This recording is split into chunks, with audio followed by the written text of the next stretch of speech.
উন্মাদের মতো হাজার হাজার মানুষ একজন আরেকজনের গায়ে ছুঁড়ছেন টমেটো। টমেটোর সস দিয়েই স্নান সেরে নিচ্ছেন সবাই। স্পেনের বুনোল শহর পরিণত হয়েছে লাল শহরে। এই উন্মাদনা প্রতি বছরই দেখা যায় স্পেনের এই শহরে। এবার ট্রাক ভরে টমেটো এসেছে ১২০ টন। শহরের মূল সড়কে সাদা পোশাকে উৎসবে অংশ নেয়া উন্মাদনায় সিক্ত সব বয়সী মানুষ একে অন্যের দিকে ছুটছেন টমেটো।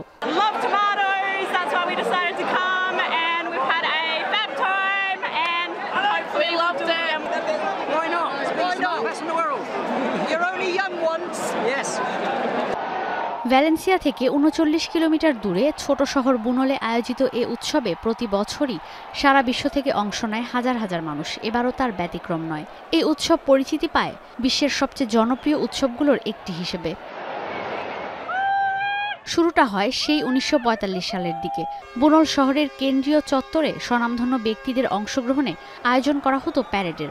একবার প্যারেডে অংশগ্রহণকারীদের মধ্যে মারামারি হলে অস্ত্র হিসেবে ব্যবহার করা হয় টমেটো। তখন থেকেই টমেটোর এই যুদ্ধ, যা এখন পরিণত হয়েছে স্প্যানিশ সংস্কৃতির এক অবিচ্ছেদ্য অংশে। তবে কেউ এই উৎসবে টমেটোর ব্যবহারকে খাদ্যের অপচয় বলতে পারবেন না, কারণ মানুষের খাবার উপযুক্ত নয় এমন টমেটোই ব্যবহার করা হয় লা টমাটিনায়। ঈশিতা ব্রহ্ম, এখন বিশ্ব। ২৫০টিরও বেশি ডিজাইন অপশন নিয়ে ওয়ালটন স্মার্ট ফ্রিজ, বোঝে আপনার প্রয়োজন।